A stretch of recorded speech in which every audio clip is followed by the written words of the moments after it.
ஆன்லைன்ல ஜோதிடம் பார்க்க வெறும் 350 ரூபாய் மட்டுமே. குறைந்த விலை அப்பாயின்மெண்ட் மூலம் வீட்ல இருந்தே நீங்க பார்க்கலாம். உங்களுடைய பிறந்த தேதி, நேரம், ஊர் மட்டும் வாட்ஸ்அப்ல சொன்னா போதும். நாங்களே உங்களுக்கு ஃபோன் செய்து பலன்கள் சொல்லுவோம். உங்களுக்கு ஏதாவது கேள்வி இருந்தாலும் பின்னாடி கேட்கலாம். ஸோ வாட்ஸ்அப் நம்பர் பார்த்தீங்கன்னா 88 70 10 75 27. ஆன்மீக அன்பர்கள் அனைவருக்கும் வணக்கம். நாம நம்மளுடைய சேனல்ல தொடர்ந்து நிறைய சுவாரஸ்யமான ஆன்மீகம் சார்ந்த தகவல்களை தாங்க பார்த்துட்டு வந்துட்டு இருக்கோம். அந்த வரிசையில் இன்றைய பதிவில் நம்ம பார்க்கக்கூடியது தமிழ் மாதங்களில் ரொம்பவே மங்களகரமான மாதமாக பார்க்கப்படக்கூடிய மார்கழி மாதத்தினுடைய சிறப்புகளை பற்றியும், இந்த மார்கழி மாதத்தில் ஏற்படக்கூடிய கிரக மாற்றங்கள் எப்படி இருக்குது, அதன் அடிப்படையில் 12 ராசிக்காரர்களும் என்ன மாதிரியான மாற்றங்களை எல்லாம் சந்திக்க இருக்காங்க அப்படின்றத பற்றின ஒரு தொடர்ச்சியான வீடியோ பதிவு தாங்க பார்க்க இருக்கும். தமிழ் மாதங்களில் மார்கழி மாதத்தை தனுர் மாதம் அப்படின்னு சொல்லுவாங்க.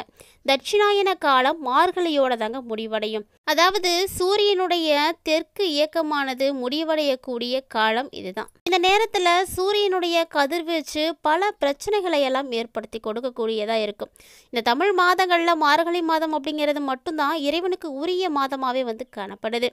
மற்ற மாதங்களில் ஒரு நாளோ ஒரு கிழமையோ மட்டும்தாங்க இறைவனுக்கு உகந்ததாக இருக்கும். ஆனால் இந்த மார்கழி மட்டும்தான் முழுவதுமே இறைவனுக்கு உகந்ததாக இருக்குது. பிரபஞ்சத்துக்கிட்ட நம்ம நேரடியாக பேசக்கூடிய ஒரு மாதம்னு இந்த மாதத்தை சொல்லலாம். இந்த மாதத்தில் அதிகாலையில் எழுந்து நம்ம பிரம்ம முகூர்த்த பூஜைகள் செய்வதால் நமக்கு நல்ல ஒரு மாற்றங்கள் கிடைக்கும். பிரபஞ்சத்திட்ட நம்ம வேண்டிய வரங்களை வந்து கேட்கும் பொழுது அது உடனடியாக வந்து கிடைக்கும்னு சொல்லுவாங்க. ஸோ மார்கழி மாதத்தை தேவர் மாதம் அப்படின்னு குறிப்பிடுவதும் வழக்கம்தான். அதாவது கடவுளை வழிபடக்கூடிய மாதம்.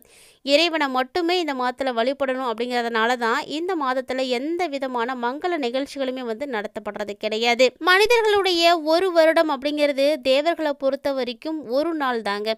தை முதல் ஆனி வரை இருக்கக்கூடிய காலம் பகல் அப்படின்னும், ஆடி முதல் மார்கழி வரை இருக்கக்கூடிய காலம் இரவு அப்படின்னும் சொல்லுவாங்க. இதன்படி பார்த்தீங்கன்னா தேவர்களுக்கு இரவு காலம் முடிகிற வையறை பொழுது அப்படின்னு மார்கழி மாதத்தை வந்து சொல்லப்படுது. மார்கழி மாதம் தேவர்களுக்கு அதிகாலை 4 மணி முதல் 6 மணி இருக்கக்கூடிய 2 மணி நேரத்தை வந்து குறிக்கக்கூடியது. சூரிய உதயத்திற்கு முன்பாக இருக்கக்கூடிய இந்த காலத்தை பிரம்ம முகூர்த்தம் அப்படின்னு சொல்லுவாங்க. ஸோ அந்த வகையில் யாரெல்லாம் பிரம்ம முகூர்த்த பூஜை வந்து செய்கிறீங்க அப்படின்றத மறக்காமல் கமெண்ட் பாக்ஸில் வந்து கமெண்ட் பண்ணுங்கள். ஸோ இப்போ வாங்க என்ன மாதிரியான கிரக மாற்றங்கள்லாம் இருக்குது, அதன் அடிப்படையில் என்ன மாதிரியான பலன்களை எல்லாம் கடகம் ராசி நேயர்கள் அடைய போகிறாங்க அப்படின்றதையும் தெரிஞ்சுக்கலாங்க. வீடியோக்குள்ளே போகிறதுக்கு முன்னாடி நீங்கள் இன்னும் நம்ம சேனலை சப்ஸ்கிரைப் பண்ணாமல் இருக்கீங்கன்னா மறக்காமல் சேனலை சப்ஸ்கிரைப் பண்ணிக்கோங்க. கூடவே பக்கத்தில் இருக்கிற பெல் ஐகானையும் கிளிக் பண்ணிக்கோங்க. அப்போ தான் நாங்கள் போடக்கூடிய வீடியோக்கள் எல்லாமே உங்களுக்கு நோட்டிஃபிகேஷனாக உடனுக்குடன் வந்தடையும். நீங்களும் பார்த்து பயன்பெறலாம். வாங்க வீடியோக்குள்ளே போகலாம். மனசாட்சி காரகன் அப்படின்னு சொல்லக்கூடிய சந்திர பகவான ராசிநாதனாக பெற்றிருக்கக்கூடியவங்க தாங்க கடகம் ராசி அன்பர்கள். ஸோ கடகம் ராசி அன்பர்களை பொறுத்த வரைக்கும் இந்த மார்கழி மாதம் அனைத்து விதமான காரியங்களிலும் உங்களுக்கு நல்ல ஒரு வெற்றிகளானது கிடைக்கக்கூடிய மாதமாகவே காணப்படுது. உங்களுடைய சேமிப்புகள் எல்லாமே மிகப்பெரிய ஆதாயங்களை எல்லாம் பெற்றுக் கொடுக்குங்க. நிறைய விஷயங்களில் நீங்கள் முதலீடும் வந்து செய்வீங்க. திட்டமிட்டு சரியாக வந்து நீங்கள் செயலாற்றுனீங்க அப்படின்னா நல்ல ஒரு வேலைகளை எல்லாம் செய்ய முடியும்.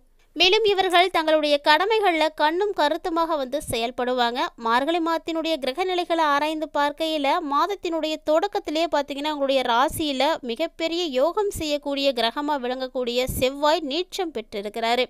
அதாவது வக்ரம் பெற்று இவர் வந்து காணப்படுறாரு.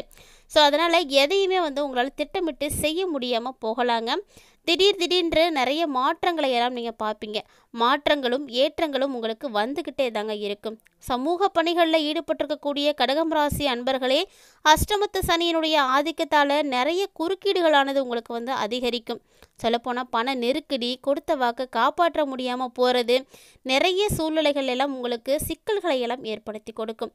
ஸோ இது போல் பிரச்சனைகளை எல்லாம் கண்டிப்பாக கடகராசி அன்பர்கள் வந்து அனுபவிச்சுட்டு இருப்பீங்க. ஒருவேளை நீங்கள் இந்த மாதிரியான பலன்களை எல்லாம் பார்த்துட்ருக்கீங்கன்னா மறக்காமல் வீடியோக்கு ஒரு லைக் பண்ணுங்கள். இந்த மார்கழி மாதத்தினுடைய கிரகநிலைகளில் செவ்வாய் சுக்கிரனுடைய பார்வையானது கிடைக்க இருக்குது. அதாவது கடகத்தில் இருக்கக்கூடிய செவ்வாய் இந்த மாதம் முழுவதுமே மகரத்தில் இருக்கக்கூடிய சுக்கிர பகவானை தாங்க பார்க்குறாரு. உங்கள் ராசிக்கு 5 மற்றும் 10 ஆகிய இடங்களுக்கு அதிபதியாக இருக்கக்கூடிய செவ்வாய் அவர் சக லாபாதிபதியாக இருக்கக்கூடிய சுக்கிரனை வந்து பார்க்குறாரு. ஸோ இது உங்களுக்கு மிகப்பெரிய யோகமான ஒரு அமைப்புன்னு தான் சொல்லணும். உங்களுடைய அனைத்து விதமான விஷயங்களும் சீராகி ஆனந்தப்படுத்தி கொடுக்கும். ஆரோக்கியமும் நல்லபடியாகவே தாங்க இருக்கும். மேலும் மாற்று வைத்தியம் எல்லாம் எதுவும் செய்கிறீங்க அப்படின்னா உங்களுடைய உடல்நலத்தை வந்து கண்டிப்பாக அது மேம்படுத்தி கொடுக்கும். ஏற்கனவே செய்துட்டு இருக்கக்கூடிய ட்ரீட்மெண்ட் உங்களுக்கு அந்தளவுக்கு பலன் கொடுக்கல அப்படின்னா இந்த டைமில் நீங்கள் வேறு ஏதாவது மாற்றி ட்ரை பண்ணி பார்க்கலாம். உங்களுடைய உள்ளத்தை நீங்கள் உற்சாகமாக வைத்துக்கோங்க. இறைவன் மீது நம்பிக்கையோடு வந்து இருங்க. எல்லாமே வந்து நல்லதே நடக்கும். இல்லத்திலையும் கூட சுபகாரியங்கள் எல்லாமே நடைபெறுவதற்குரிய நிறைய அறிகுறிகளானது இப்போ வந்து ஆரம்பிக்கும். பொது வாழ்க்கையில் இருக்கக்கூடிய அன்பர்களுக்கெல்லாம் நல்ல பொறுப்புகளானது கிடைக்கிறதுக்கு வாய்ப்பு இருக்குங்க. நிலம் சம்பந்தப்பட்ட பிரச்சனைகள் யாருக்கும் இருக்குது அப்படின்னா அது எல்லாமே இப்போ வந்து நல்ல ஒரு முடிவுக்கு வந்து வரப்போகுது. ஸோ நீண்ட காலமாக பகையோடு இருக்கக்கூடிய உறவு கூட இப்போ உங்களுடைய பகையெல்லாம் மறந்துட்டு நட்போடு வந்து பழக ஆரம்பிப்பாங்க. கிட்டத்தட்ட கடகம் ராசி அன்பர்களுக்கு இந்த தமிழ் மாதமான மார்கழி மாதம் ஒரு அட்டகாசமான மாதம் அப்படின்னு தான் சொல்லணும். அடுத்தபடியாக நம்ம பார்க்கக்கூடிய கிரகம் குரு பகவான். குரு எப்போதுமே ஒரு சுப கிரகம் தான். இருந்தாலுமே கூட இப்போ குரு பகவான் வக்ரம் பெற்று இருப்பது கடகராசி என்பர்களுக்கு அவ்வளவு நல்லது கிடையாது. காரணம் பார்த்தீங்கன்னா ஒரு ராசிக்கு 6 மற்றும் 9க்கு அதிபதியாக இருக்கக்கூடிய குரு வக்ரம் பெறுவதால் உத்தியோகத்தில் திடீர் பிரச்சனைகளானது தலை தூக்கும். வீண் விவாதங்கள் எல்லாம் ஈடுபட வேண்டி வரும். முடிந்த அளவுக்கு இதெல்லாம் ஈடுபடாமல் ஒதுங்கியே இருங்க. பதற்றம் தடுமாற்றம் இதெல்லாம் உங்களுக்கு வந்துக்கிட்டே இருக்குன்னு சொல்லலாம். மேலும் சொல்லப்போனால் மனக்கசப்புகள் தரக்கூடிய வகையில் ஏதாவது ஒரு பிரச்சனைகள் நீங்கள் பார்க்க வேண்டி இருக்கும். அதுபோல் தகவல்கள் தான் அடிக்கடி உங்களுக்கு வந்து போயிட்டுருக்கும். ஸோ இது மட்டும் இல்லாமல் பிள்ளைகளால் கூட நீங்கள் நிறைய பிரச்சனைகளை எல்லாம் பார்ப்பீங்க. ஸோ குழந்தைகள் வச்சுருக்கக்கூடியவங்களாம் கொஞ்சம் கவனமாக இருங்க. பிற வழிகள்லையும் உங்களுடைய மன நிம்மதியில் ஏதாவது ஒரு கலக்கம் குறைவு ஏற்படக்கூடிய வகையில் தான் ஒரு சில விஷயங்களானது நடந்துகிட்ருக்கும். ஸோ கடகராசி என்பர்களுக்கு அஷ்டம சனியினுடைய காலகட்டங்கிறதுனால எல்லாத்தையுமே வந்து சமாளிக்க வேண்டிய சூழ்நிலை தான் இருக்க போகிறீங்க. ஸோ இதுவும் வந்து கடந்து போகும். பொறுமையாக வந்து காத்துட்ருங்க. எல்லா வகையிலையுமே மாற்றங்கள் உங்களுக்கு அடுத்த வருடத்தில் வந்து ஏற்பட இருக்குது. ஸோ இன்னும் ஒரு சில காலங்களுக்கு இந்த பிரச்சனைகளை எல்லாம் நீங்கள் வந்து சமாளிக்க வேண்டி இருக்கும். அதே போல் உத்தியோகத்தில் இருக்கக்கூடியவங்களுக்கெல்லாம் பணி நீக்கம் ஏற்படுவதற்கு கூட வாய்ப்பு இருக்குங்க. அந்த அளவுக்கு ஒரு சில சம்பவங்களானது நடக்கலாம். அதனால் கவனமாக இருங்க. தொழிலில் கூட்டாளிகள் இருக்காங்கன்னா அவங்களாம் விலகி போகிறதுக்கு வாய்ப்பு இருக்குது. ஸோ நாங்கள் வந்து விலகிக்கிறோம் அப்படின்னு சொல்லி உங்களை வந்து பயமுறுத்திட்டு இருப்பாங்க. இது போல் காலங்களெல்லாம் ஒரு யோக பலன் பெறணும் அப்படின்னா சிறப்பான வழிபாடுகள் மட்டும்தான் உங்களுக்கு வந்து கை கொடுக்கும். ஸோ உங்களுடைய இஷ்ட தெய்வம் அல்லது குலதெய்வம் எதுவாக இருந்தாலும் நீங்கள் வழிபாடு செய்யுங்க. இந்த ஒரு சூழ்நிலையிலேருந்து கடவுளே என்னை காப்பாற்றி கொடுங்க அப்படின்னு அவங்கக்கிட்ட வந்து வழிபாடுகளை வைங்க. மேலும் கும்பராசியில் சுக்கிர பகவானுடைய பார்வையும் கிடைக்குது. ஸோ மார்கழி 15க்கு அப்புறமா கும்பராசிக்கு சுக்கிரன் வந்து போக போகிறாரு. இந்த டைமில் உங்கள் ராசிக்கு 4 மற்றும் 11 இடங்களுக்கு அதிபதியாக இருக்கக்கூடிய சுக்கிரன் சுகாதிபதி சுக்கிரன் சனியோடு வந்து சேரக்கூடிய இந்த ஒரு நேரம் செவ்வாயினுடைய பார்வையும் வந்து கிடைக்குது. இதனால் தன்னம்பிக்கை தைரியம் எல்லாமே வந்து அதிகமாகும். தடைகள் எல்லாமே தானாக வந்து விலக ஆரம்பிச்சிடும். சொல்லப்போனால் கடகராசி என்பர்களுக்கு இந்த காலகட்டங்களில் தன வரவெல்லாம் திருப்தி தரக்கூடிய வகையிலே வந்து காணப்படுங்க. நிறைய ஆபரணங்கள் வாங்கி மகிழக்கூடிய ஆர்வமும் வந்து உங்களுக்கு ஏற்படும். ஆதாயம் தரக்கூடிய தகவல்களானது அதிகமாகவே வந்து சேரும். இது இல்லாமல் நீண்ட நாட்களாக உத்தியோகத்தில் எதிர்பார்த்து காத்துட்டு இருக்கக்கூடிய பதவி உயர்வு இப்போ உங்களுக்கு வந்து கிடைக்க ஆரம்பிக்கும். குறிப்பாக பெண் பிள்ளைகள்லாம் இருக்கீங்க அப்படின்னா சுப சடங்குகள் நடைபெறக்கூடிய நேரமாகவே இருக்குது. உங்கள் வீட்டில் சடங்கு செய்கிற அளவுக்கு பெரிய பெண்கள் இருக்காங்க அப்படின்னா கவனமாக வந்து பார்த்துக்கோங்க. அடுத்ததான் நம்ம பார்க்கக்கூடிய கிரகம் புதன். இந்த புதன் பகவான் பார்த்தீங்கன்னா மார்கழி 17க்கு அப்புறமா தனுசு ராசிக்கு வந்து போக போகிறாரு. ஸோ ராசிக்கு 3 மற்றும் 12 ஆகிய இடங்களுக்கு அதிபதியாக இருக்கக்கூடியவர்னா அது புதன் தான்.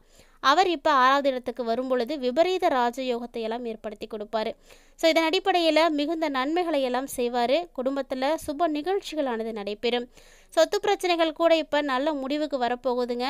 நிறைய பேர் உங்களை பார்த்து ரொம்பவே ஆச்சரியப்படுவாங்க. வருமான பற்றாக்குறையெல்லாம் இருந்துகிட்ருக்குன்னா வரக்கூடிய நாட்கள் எல்லாமே வந்து அகலப்போகுது. உத்தியோகத்தில் இருந்து விடுபட்டு வந்த சொந்த தொழிலுக்கு வரக்கூடிய முயற்சி கூட இப்போ வந்து கைகூடி வரும். இப்போ புதுசாக பிஸ்னஸ் பண்ணணும் அப்படின்ற ஐடியா இருக்குன்னா கண்டிப்பாக நீங்கள் இந்த டைமில் வந்து செய்யுங்க. நல்ல ஒரு வெற்றி கொடுக்கும். பொது வாழ்க்கையில் இருக்கக்கூடியவர்களுக்கு உங்களுடைய எண்ணங்கள் எல்லாமே வந்து எளிதில் வந்து நிறைவேறுங்க.